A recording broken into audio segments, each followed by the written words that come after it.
आज आपण घरच्या घरी घरातील साहित्य वापरून खूप पसारा न करता ताण न घेता पटकन होणारे गोबी मंचुरियन करूया। आपण बॉल्स अगोदरच तयार करून ठेवले तर पटकन ग्रेव्ही बनवून लगेच गरमागरम सर्व करता येतात, कारण मंचुरियन हे गरमच खायला चांगले लागतात। तर आपण लगेचच सुरुवात करूया। 2 कप कोबी घेतलेला आणि कोबी हा एकदम बारीक कापून घेतलेला आहे। तर कोबी कापूनच घ्यायचा, किसून घ्यायचं नाही। किसून घेतला तर कोबीला पाणी सुटतं आणि पीठ जास्त मावतं। जर पीठ जास्त मावलं तर आपल्या मंचुरियनच्या बॉल्सला चांगली चव येणार नाही। यासाठी कोबी एकदम बारीक कापून घ्यायचा। आणि जर पाणी सुटलं तर खूप जास्त पीठ मावत जातं आणि भाजी कमी पडते असं होतं। त्याच्यामुळे कोबी हा कापूनच घ्यायचा। आपण व्हेज मंचुरियन करत आहोत, यासाठी भाज्या घेतलेल्या आहेत। आता तुम्ही फक्त कोबी वापरून पण मंचुरियन करू शकता। कांद्याची पात घेतलेली आहे, गाजर घेतलेले आहे, फरसबी, कांदा बारीक कापून घेतलेला आहे आणि ढोबळी मिरची बारीक कापून घेतलेली आहे। हे सर्व साहित्य बारीक कापून घ्यायचं। आपण भाज्या वापरून करत आहोत, त्यासाठी मी काही या भाज्या वापरलेल्या आहेत। आता भाज्यांमध्ये घालण्यासाठी आपल्याला पीठ पाहिजे, ते बनवून घेऊया। गव्हाचं पीठ घेतलेलं आहे अर्धी वाटी। मी गव्हाचं पीठ वापरत आहे, याऐवजी तुम्ही मैदा वापरला तरी पण चालेल। अर्धी वाटी गव्हाचं पीठ घेतलेलं आहे। आता हे कॉर्नस्टार्च घेतलेलं आहे 1 वाटी। अर्धी वाटी गव्हाचं पीठ आणि 1 वाटी कॉर्नस्टार्च या प्रमाणात पीठ घ्यायचं आहे आणि हे सर्व एकत्र मिक्स करून घ्यायचं आहे। गव्हाच्या पिठाऐवजी मैदा वापरला तर चालेल, पण कॉर्नस्टार्च घालणं महत्त्वाचं आहे। कॉर्नस्टार्च घालायचं याच्यामध्ये। कॉर्नस्टार्चमुळे एक क्रिस्पी होतात बॉल्स, क्रिस्पीनेस येतो बॉल्सना छान। आता हे मिक्स करून घेऊया आणि बाजूला ठेवून देऊया।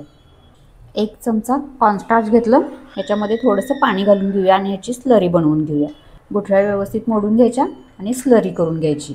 खूप जास्त पाणी नाही घालायचं, जितकं विरघळेल कॉर्नस्टार्च इतकंच पाणी घातलेलं आहे। कोबी एका बाउलमध्ये काढून घेतला। आता आपण ज्या भाज्या चिरून घेतल्या होत्या त्या सर्व टाकून घेऊया। कोबी जास्त वापरायचं आणि भाज्या कमी वापरायच्या।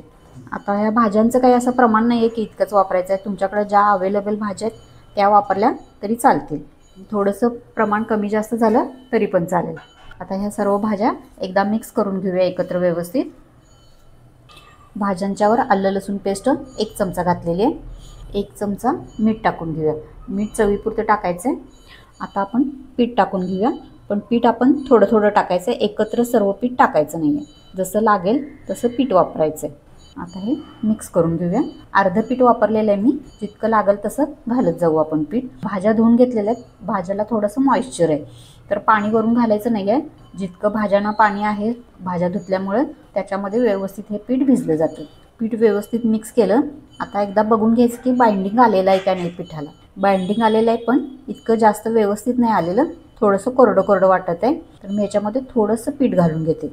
आपण असे बॉल बनवून बघायचे की व्यवस्थित बॉल होत आहेत की नाही। आता उरलेलं पीठ पण घातलं मी।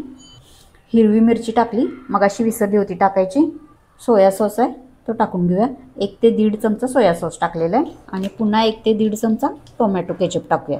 बॉल्स करताना पण आपण केचप आणि सॉस वापरणार आहे, शिवाय आपण जी ग्रेव्ही करणार आहे त्यामध्ये पण वापरणार आहे, म्हणजे चव चांगली येते। आता सर्व एकत्र मिक्स करून घेऊया। आता पीठ व्यवस्थित एकत्र मिक्स केलं, पाणी अजिबात घातलेलं नाही आहे। आता याच्यामध्ये भाज्या कोबी असा व्यवस्थित दिसत आहे, पीठ जास्त घालायचं नाही आहे। हे सर्व भाज्या व्यवस्थित दिसल्या पाहिजे याच्यामध्ये। आता याचे आपण असे बॉल्स बनवून घ्यायचे। आपला पेढा असतो त्या पद्धतीने असे बॉल्स बनवून घ्यायचे।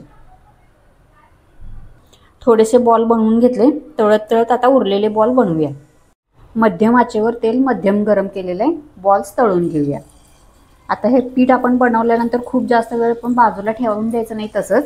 आता पीठ मळल्यानंतर लगेचच हे बॉल्स तळून घ्यायचे, नाहीतर पीठ पातळ होतं। त्या भाज्या आहेत, कोबी आहे, हे पाणी सोडायला लागतं आणि पीठ पातळ होत जाईल, त्यामुळे हे लगेचच तळून घ्यायचे। आता ह्या बॉल्समध्ये कसं भाज्या दिसत आहेत, कोबी दिसत आहेत, भाज्या दिसत आहेत, सर्व अशा पद्धतीने करायचं, म्हणजे खूप जास्त पीठ नाही घालायचं। जितकं आपल्याला बाइंडिंग येईल इतकंच पीठ वापरायचं। गोळे बनत आहेत असं वाटलं की पीठ घालायचं बंद करायचं। बॉल्स तळून झाले। आता शेवटी मी गॅस मोठा केलेला आहे। बॉल तळून झाल्यानंतर 1 मिनिटभर मोठ्या गॅसवर तळून घ्यायचे, म्हणजे बाहेरून चांगले कुरकुरीत होतात। तळून झालेले आहेत, हे काढून घेऊया आपण।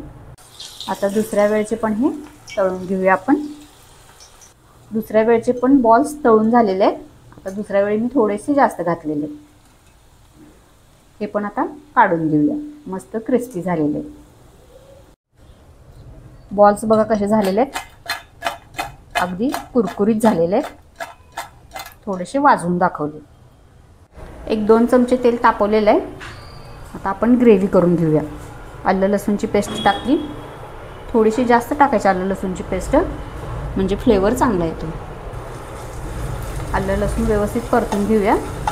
थोडासा कच्चेपणा कमी व्हायला पाहिजे. कोबी टाकून घेऊया. कोबी पण थोडासा परतून घेऊया. कांदा टाकूया, ढोबळी मिरची, कांद्याची पात, गाजर. गॅस मोठा करूया. थोड्याशा 1 मिनिटभर परतून घेऊया. खूप जास्त पण परतायच्या नाही आहेत. आपल्याला या भाज्या क्रिस्पी पाहिजेत, खूप जास्त शिजू नाही द्यायच्या. भाज्या परतलेल्या आहेत. 1.5 चमचा सोया सॉस टाकूया. 1.5 चमचा टोमॅटो केचप टाकूया. 1 चमचाभर पाणी टाकलं. आता व्यवस्थित भाज्यांना कोट करून घेऊया. हे जे सॉस आहेत ते भाज्यांना व्यवस्थित कोट करून घ्यायचे. सॉस भाज्या व्यवस्थित मिक्स झाल्या. आता आपण जी मगाशी स्लरी बनवून घेतली होती ती टाकून घेऊया. थोडीशी हलवून घ्यायची टाकायच्या वेळेस, कारण कॉर्नफ्लॉवर आहे ते तळाशी जातं. यासाठी थोडंसं हलवून घ्यायचं आणि स्लरी टाकून घेऊया. आता पुन्हा एकदा मी पाणी टाकलेलं आहे. थोडंसं 1 पाव वाटी पाणी टाकलेलं. थोडंसं मिक्स करूया. आता आपले बॉल्स आहेत ते टाकून घेऊया आणि व्यवस्थित आपली जी ग्रेव्ही आहे ती बॉलला व्यवस्थित चिकटली पाहिजे. व्यवस्थित कवर झाले पाहिजे सर्व बॉल्स. गॅस थोडासा मोठा करायचा आणि परतून घ्यायचं. आता आपण थोडेसे हे ड्राय बनवलेले आहेत. तुम्हाला जर थोडंसं अजून ग्रेव्ही पाहिजे असेल तर थोडंसं पाणी टाका, थोडंसं भाज्या टाका. मंचुरियन आहे आपण ते ड्राय पद्धतीने बनवलेलं आहे. आपले मंचुरियन तयार झाले. आता हे गरम गरम बनवायचे आणि गरम गरमच खायची. गार्निशिंगसाठी थोडीशी कांद्याची पात टाकली, थोडासा कोबी टाकला. मस्त चमचमीत व्हेज मंचुरियन आपले तयार झालेले.